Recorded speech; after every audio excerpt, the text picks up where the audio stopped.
Assalamualaikum warahmatullahi wabarakatuh.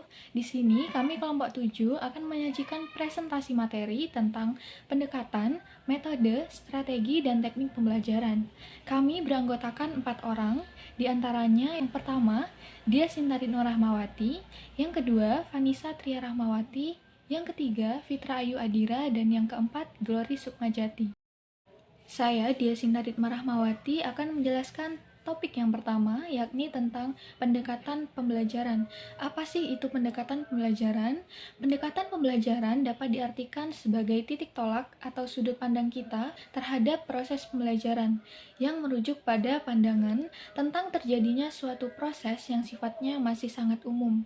Maksud dari suatu proses yang sifatnya masih sangat umum ini, yakni ada kegiatan mewadahi, menginspirasi, menguatkan, dan melatari metode pembelajaran dengan cakupan teoretis tertentu.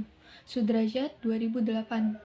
Ciri-ciri pendekatan pembelajaran berdasarkan pengertian yang sudah saya jelaskan sebelumnya dapat ditentukan beberapa unsur penting yang membedakan antara pendekatan pembelajaran dengan konsepsi pembelajaran lainnya, yakni yang pertama merupakan filosofi atau landasan, yang kedua merupakan sudut pandang, yang ketiga serangkaian gagasan untuk mencapai tujuan tertentu, yang keempat jalan yang ditempuh untuk menyampaikan pembelajaran.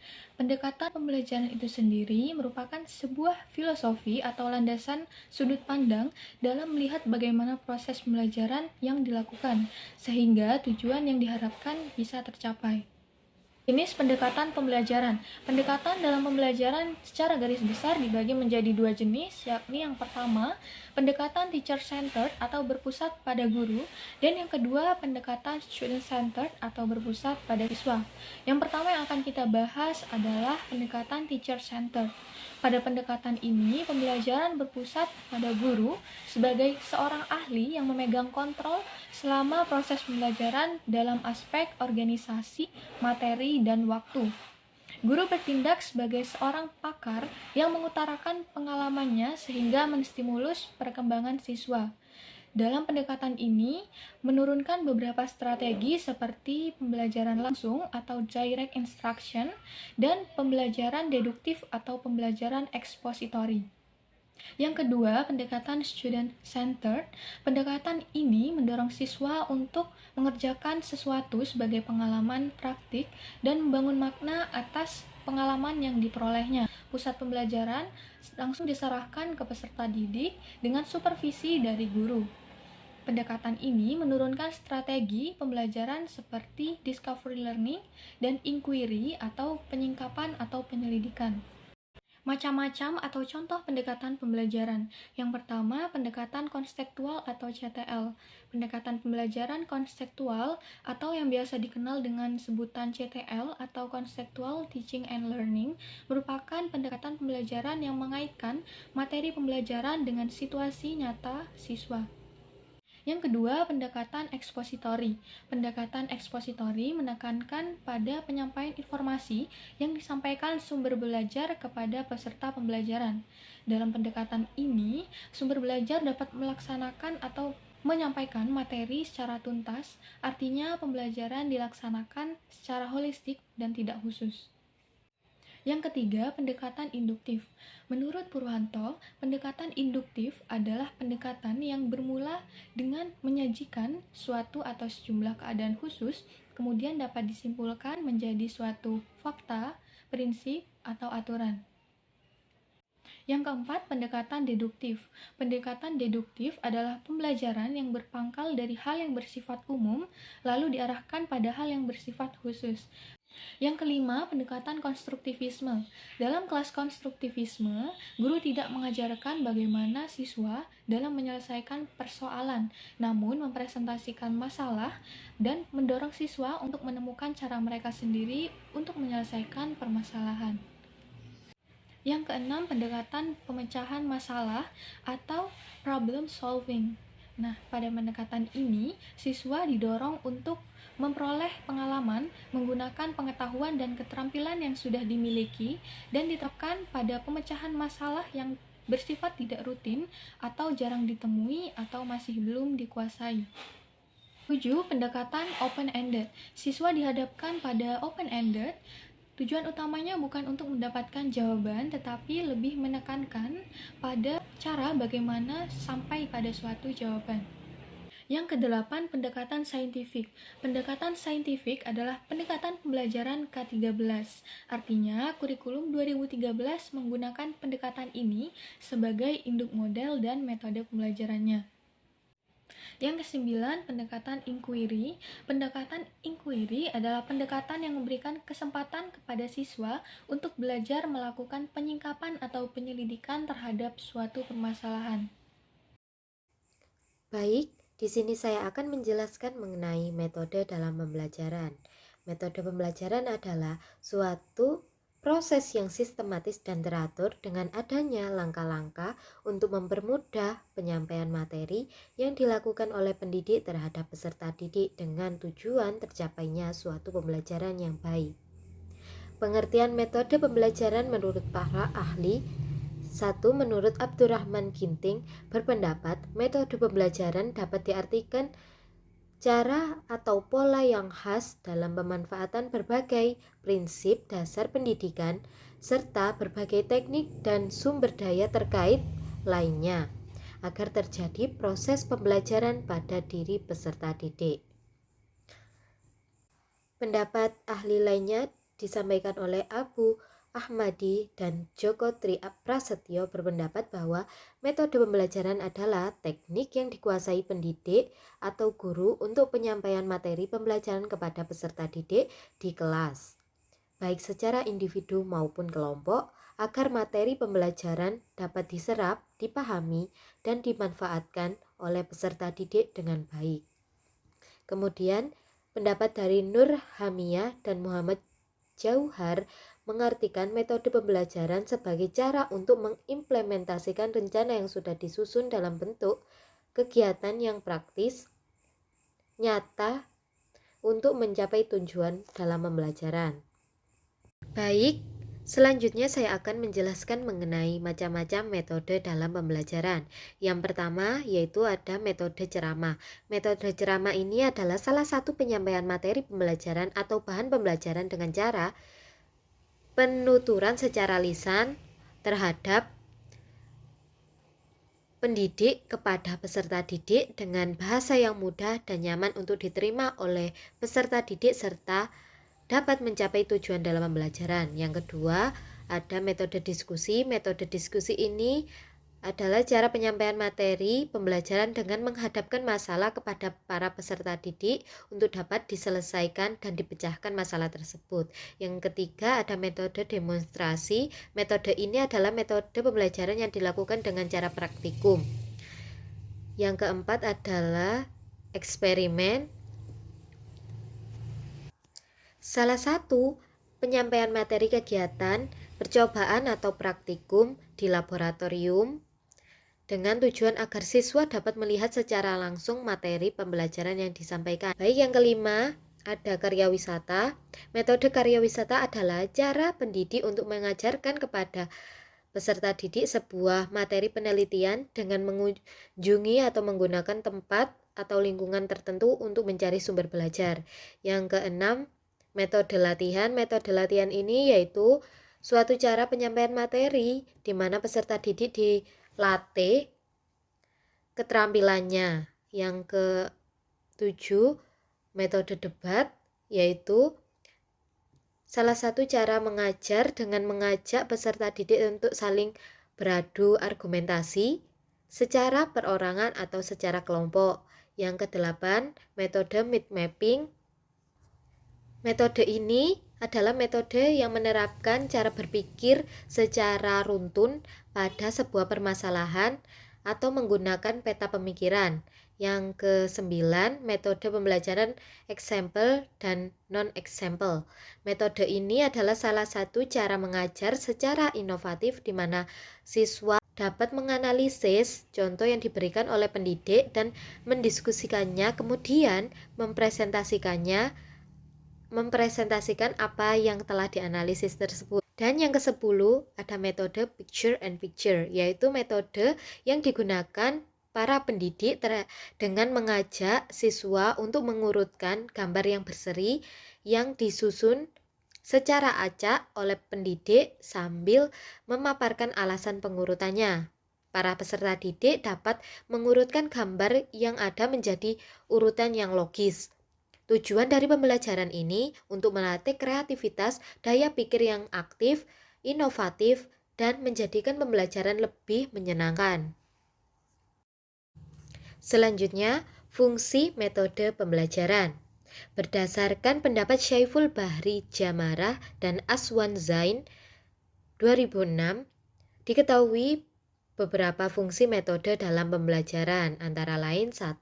Sebagai alat motivasi ekstrinsik, yaitu sebuah metode pembelajaran berperan sebagai alat motivasi intrinsik atau motivasi dari luar untuk peserta didik. Dengan demikian, peserta didik bisa mengikuti kegiatan pembelajaran mengajar dengan baik dan tertib, di mana motivasi tersebut akan mendorong peserta didik agar lebih semakin bersemangat mengikuti pembelajaran dalam kegiatan pembelajaran. Yang kedua, ada strategi pembelajaran. Penerapan pembelajaran oleh seorang pendidik diharapkan menjadikan setiap peserta didik di dalam kelas bisa menangkap ilmu dengan baik, sehingga setiap pendidik perlu mengetahui metode dalam pembelajaran yang paling sesuai diterapkan untuk di kelas berdasarkan karakteristik peserta didik masing-masing. Dan yang ketiga, sebagai alat mencapai tujuan. Metode pembelajaran merupakan sebuah alat yang digunakan para pendidik agar para peserta didik bisa mencapai tujuan pembelajaran. Sebab penyampaian materi yang tidak memperhatikan metode pembelajaran dan tidak memperhatikan proses pembelajaran maka dapat mengurangi nilai keefektifan kegiatan pembelajaran mengajar tersebut. Selain itu, pendidik juga kesulitan saat penyampaian materi dan peserta didik kurang termotivasi saat belajar. Selanjutnya, saya akan menjelaskan mengenai tujuan dari metode pembelajaran. Tujuan utama dari suatu metode pembelajaran yaitu membantu mengembangkan kemampuan berpikir dan kreativitas peserta didik secara individu agar mereka mampu menyelesaikan permasalahannya dan membuat solusi yang kritis terhadap permasalahan yang terjadi. Berikut beberapa tujuan dari metode pembelajaran. Yang pertama, membantu peserta didik untuk mengembangkan kemampuan individual agar dapat mengatasi dan menyelesaikan permasalahan dengan cara alternatif. Yang kedua, membantu proses kegiatan belajar mengajar agar proses pelaksanaannya bisa dilakukan menggunakan cara terbaik dan menyesuaikan kondisi serta kemampuan peserta didik. Yang ketiga, mempermudah dalam menemukan, menguji, menganalisis, serta menyusun data yang diperlukan guna mendata dan pengembangan dan keberhasilan pembelajaran. Yang keempat, mempermudah proses pembelajaran dengan hasil yang terbaik agar tujuan dari pembelajaran bisa tercapai dengan baik. Yang kelima, mengantarkan suatu pembelajaran ke arah yang ideal secara cepat, tepat, dan sesuai harapan dengan menggunakan metode pembelajaran yang tepat untuk mengatasi segala permasalahan yang ada di dalam kelas. Yang keenam, proses pembelajaran dapat berjalan dengan suasana yang menyenangkan serta penuh motivasi sehingga siswa mudah memahami materi dan nyaman dengan suasana pembelajaran. Selanjutnya, materi akan dilanjutkan oleh teman saya Fitra Ayu Adira. Selanjutnya, strategi dalam pembelajaran. Strategi pembelajaran adalah pola kegiatan yang dilakukan guru secara kontekstual, sesuai dengan karakteristik siswa, kondisi sekolah, lingkungan sekitar, serta tujuan pembelajaran yang dirumuskan. Di dalam strategi pembelajaran terdapat teknik dan metode yang sesuai dengan tujuan pembelajaran. Menurut Gerlach dan Ellie tahun 1980 juga mengatakan bahwa perlu adanya kaitan antara strategi pembelajaran dengan tujuan pembelajaran agar diperoleh langkah-langkah kegiatan pembelajaran yang efektif dan efisien. Strategi pembelajaran terdiri dari metode dan teknik yang akan menjamin bahwa siswa akan betul-betul mencapai tujuan pembelajaran. Selanjutnya, macam-macam strategi pembelajaran. Yang pertama, strategi inquiry atau SPI. Strategi pembelajaran bertanya menitikberatkan pada proses berpikir analitik atau krisis untuk mencari dan menjawab pertanyaan dari hasil penemuannya sendiri. Proses penemuan jawaban sendiri ini didapatkan pada saat proses tanya-jawab antara guru dan siswa. Yang kedua, strategi pembelajaran afektif atau SPA. Strategi pembelajaran afektif merupakan salah satu dalam proses pembelajaran yang menitikberatkan pada nilai sikap yang baik. Oleh karena itu, diharapkan dapat memberikan kesadaran siswa untuk memiliki kepribadian yang tumbuh dari dalam tanpa adanya paksaan. Yang ketiga, strategi ekspositoris atau SPE. Sistem pembelajaran ekspositoris adalah strategi yang menitikberatkan pada proses penyampaian materi yang diberikan secara verbal oleh guru kepada siswa dengan tujuan dapat membantu siswa menguasai materi secara optimal. Yang keempat, strategi pembelajaran berdasarkan strategi atau SPBM. Dalam strategi pembelajaran ini, siswa diberikan kesempatan untuk mencari topik masalah dan harus dapat menyelesaikan dengan sistematis dan logis. Yang kelima, meningkatkan keterampilan berpikir atau SPPKB. SPPKB adalah pembelajaran yang menonjolkan pengembangan kemampuan berpikir siswa. Artinya, tujuan yang ingin dicapai bukan hanya siswa menguasai materi pelajaran, akan tetapi bagaimana siswa dapat mengembangkan konsep dan ide-ide yang harus dikuasai dengan kemampuan berbahasa secara dialog. Yang keenam, konsep strategi pembelajaran kooperatif atau SPK.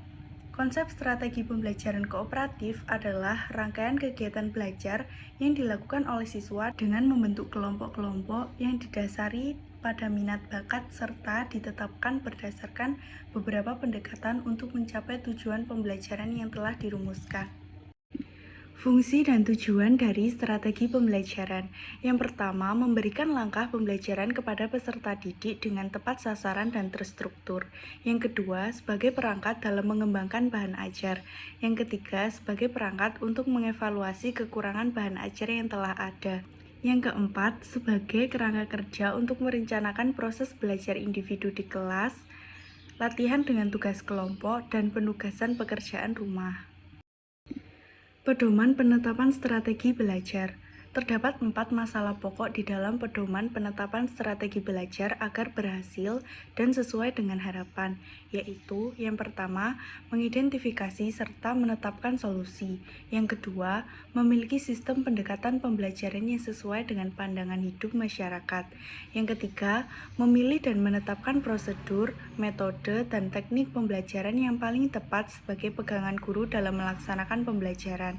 Yang keempat, menetapkan standar keberhasilan sehingga dapat dijadikan pedoman oleh guru dalam melakukan evaluasi pembelajaran dan menjadi umpan balik untuk penyempurnaan sistem instruksional yang bersangkutan secara keseluruhan. Saya, Glory Sukmajati, akan menjelaskan tentang teknik pembelajaran. Teknik pembelajaran dapat diartikan sebagai cara yang dilakukan seseorang dalam mengimplementasikan suatu metode secara spesifik. Teknik pembelajaran merupakan cara guru dalam menyampaikan bahan ajar yang telah disusun dalam metode pembelajaran berdasarkan pendekatan yang dianut. Teknik yang digunakan guru tergantung pada kemampuan atau siasat yang dimiliki guru agar proses pembelajaran dapat berjalan dengan lancar. Selanjutnya, kriteria teknik pembelajaran yang baik. Kriteria yang pertama yaitu teknik pembelajaran yang digunakan harus dapat membangkitkan motif, minat, atau gairah belajar siswa. Yang kedua, teknik pembelajaran yang digunakan harus dapat menjamin perkembangan kegiatan kepribadian siswa.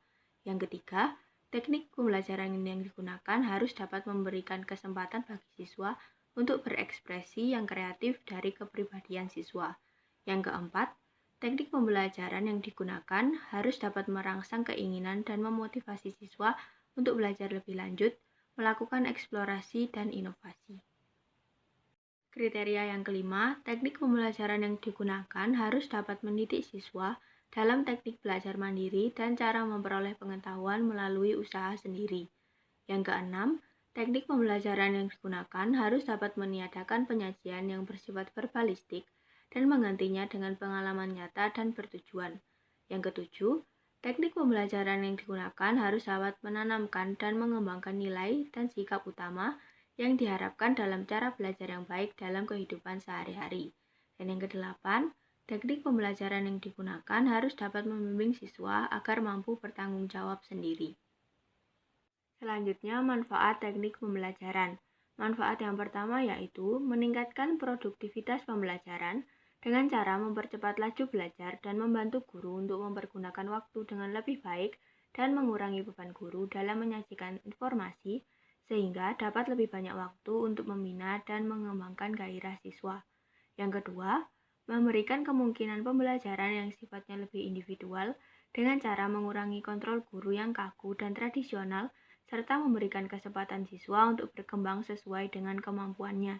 Yang ketiga, memberikan dasar yang lebih ilmiah terhadap pembelajaran dengan cara perancangan program pembelajaran yang lebih sistematis dan pengembangan bahan pengajaran yang berlandaskan penelitian. Yang keempat, lebih memantapkan pembelajaran dengan cara meningkatkan kemampuan sumber belajar serta penyajian informasi dan bahan secara lebih konkret. Yang kelima, memungkinkan belajar secara seketika, yaitu mengurangi kesenjangan antara pembelajaran yang bersifat verbal dan abstrak dengan realitas yang sifatnya konkret dan memberikan pengetahuan yang sifatnya langsung. Dan yang keenam, memungkinkan penyajian pembelajaran yang lebih luas dengan cara menyajikan informasi yang dapat menembus batas geografis. Sekian presentasi dari kelompok kami, mohon maaf apabila ada kesalahan. Terima kasih.